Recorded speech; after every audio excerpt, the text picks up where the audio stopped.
할렐루야. 27일 화요일 아침입니다. 오늘도 그 하나님의 은혜와 하나님의 사랑이 여러분에게 머물기를 원하고 하나님의 특별한 인도하심이 오늘도 여러분에게 있기를 간절히 소망합니다. 오늘도 말씀으로 시작하십시다. 창세기 25장 19절부터 34절 마지막 절까지를 제가 읽겠습니다. 19절부터 34절입니다. 아브라함의 아들 이삭의 족보는 이러하니라. 아브라함이 이삭을 낳았고 이삭은 40세에 리브가를 맞이하여 아내를 삼았으니 리브가는 밧단 아람의 아람 족속 중 부두엘의 딸이요 아람 족속 중 라반의 누이였더라. 이삭이 그의 아내가 임신하지 못하므로 그를 위하여 여호와께 간구하매 여호와께서 그의 간구를 들으셨으므로 그의 아내 리브가가 임신하였더니 그 아들들이 그의 태 속에서 서로 싸우는지라. 그가 이르되 이럴 경우에는 내가 어찌할꼬 하고 가서 여호와께 묻자온대 여호와께서 그에게 이르시되 두 국민이 내 태중에 있구나. 두 민족이 내 복 중에서부터 나누이리라. 이 족속이 저 족속보다 강하겠고 큰 자가 어린 자를 섬기리라 하셨더라. 그 해산 기한이 찬즉 태에 쌍둥이가 있었는데 먼저 나온 자는 붉고 전신이 털옷 같아서 이름을 에서라 하였고 후에 나온 아우는 손으로 에서의 발꿈치를 잡았으므로 그 이름을 야곱이라 하였으며 리브가가 그들을 낳을 때에 이삭이 60세였더라.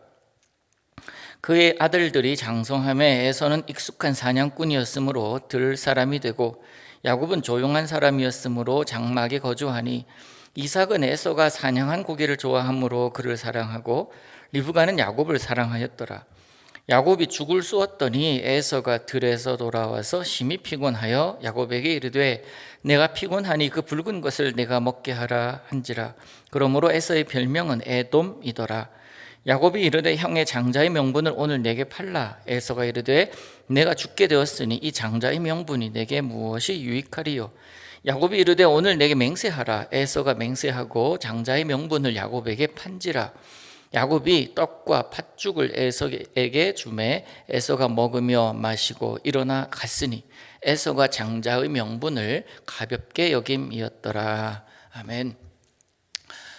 하나님의 축복을 받았던 믿음의 1세대였던 아브라함이 죽고 이제 이삭이 그 뒤를 이어서 믿음의 가문의 리더십이 되었습니다.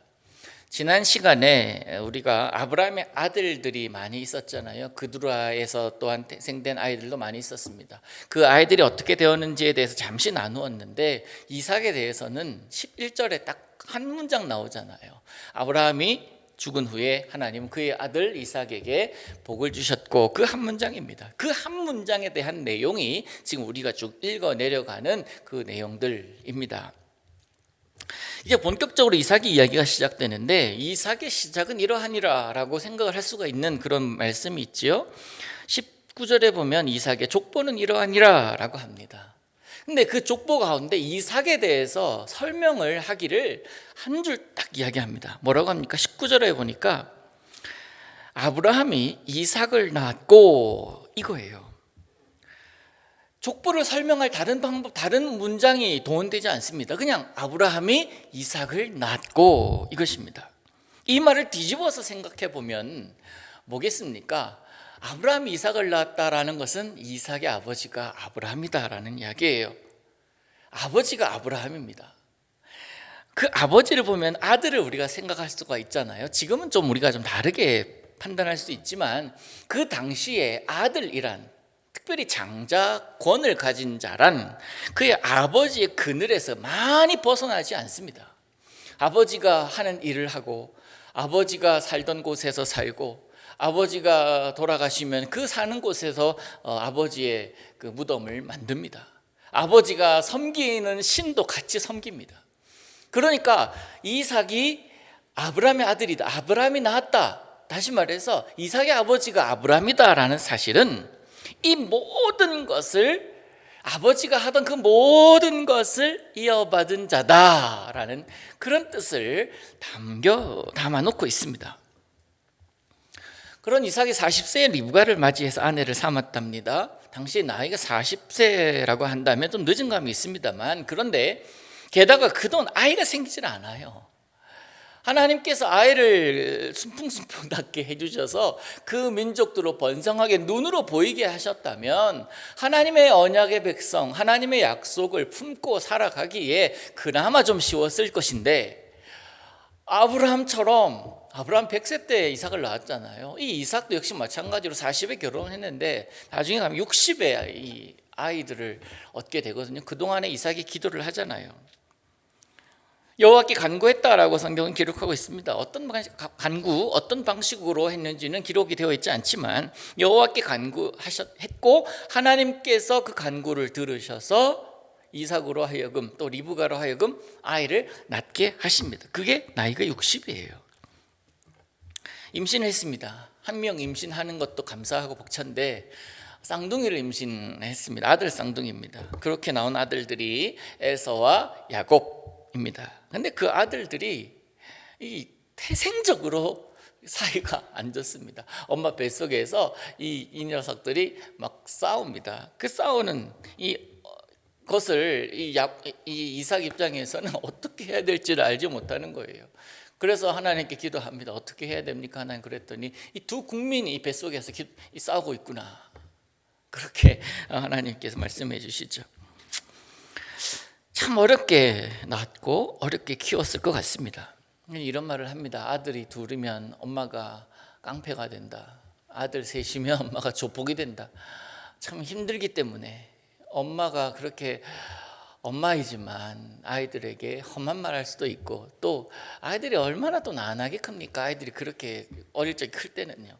그런데 커 보면 이 아이들이 얼마나 큰 효도를 또 하게 되겠습니까? 한 배에서 나온 아들들이라고 할지라도 성격이 다르고 생각이 다르고 행동하는 게 다릅니다. 에서와 야곱이 특별히 그러한 것 같습니다. 한 배에서 나왔는데 어떻게 이렇게 다를까? 에서는 상남자, 야곱은 그냥 고만고만하게 크는 그런 존재로 성경은 묘사합니다. 사냥하기를 좋아하던 에서는 그래서 아버지에게 사랑을 받고, 또 가정적인 성향의 야곱은 어머니에게 사랑을 받습니다. 그래서 아버지 이삭은 에서를, 어머니 리브가는 야곱을 각각 마음에 두고 그렇게 살아가는 듯 보입니다. 근데 이 집에 문제가 생겨요. 29절에 보니까 에서와 야곱이 이제, 에서는 사냥을 좋아하니까 들에 나가 있는 그런 상황 가운데 야곱은 집에서 집안일을 하고 있는 겁니다. 근데 이 29절에 보니까 야곱이 죽을 쏘았는데 에서가 들에서 돌아오니까 배가 고픈 거예요. 피곤한 거예요. 얼른 좀 요기를 하고 싶은데 마침 야곱이 죽을 쓰고 있습니다.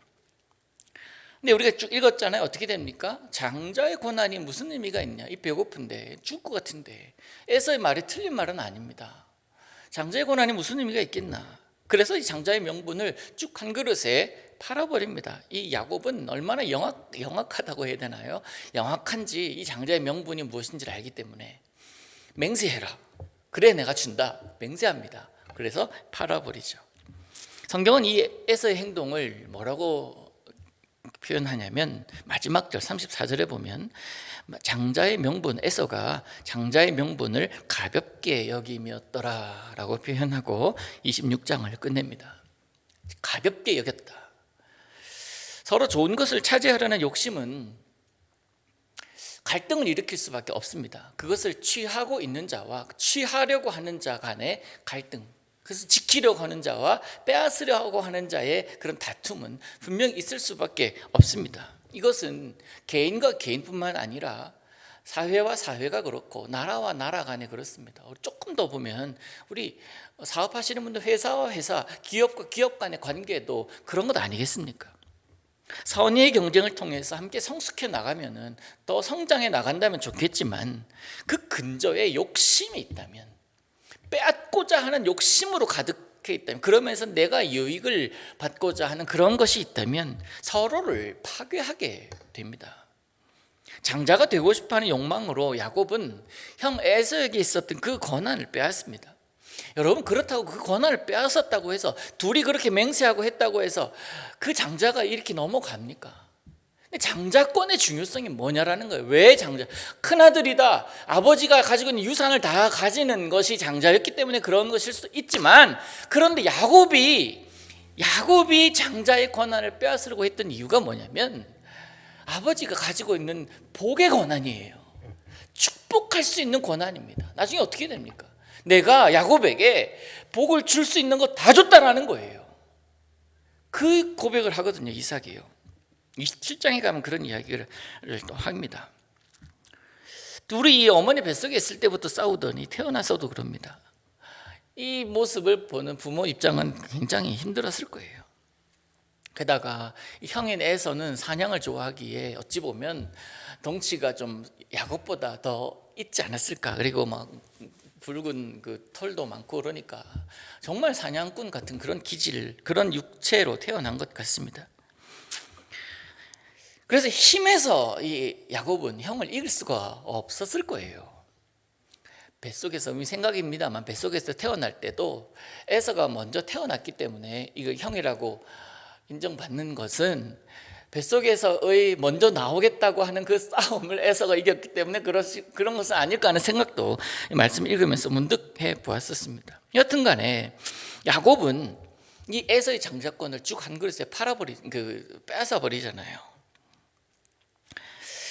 보기에 누가 더 잘못했나, 누가 덜하는 게 아니라 둘 다 똑같은 놈들이 장자권을, 그 권한을 우습게 여긴 에서나 그것을 간교하게 접근해서 뺏어버린 야곱, 모두가 다 잘못이다라고 생각을 합니다. 잘잘못을 따진다면 그래요. 이 일로 이 두 형제가 너무나 거리를 더 멀어지게 되어버리고 말지 않았습니까? 성경은 욕심에 대해서 명확하게 이야기합니다. 욕심은 죄를 낳는다. 그 죄는 곧 사망을 낳는다. 그리고 결국 뭡니까? 욕심이 죄를, 사망을 그렇게까지 만들게 한다라는 거예요.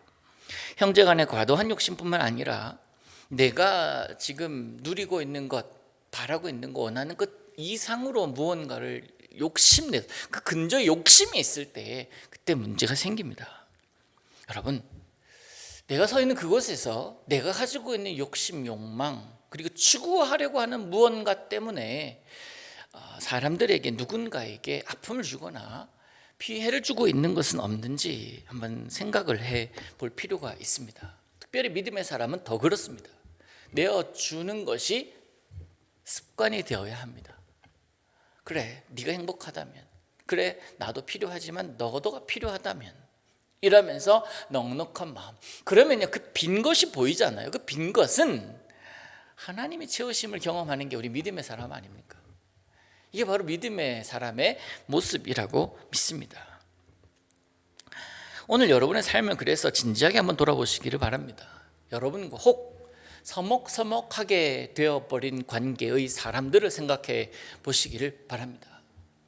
무언가로 인하여 어색해진 관계가 있다면 그 어색해진 그것이 내 욕심 때문은 아니었는지 한번 돌아보자라는 거예요.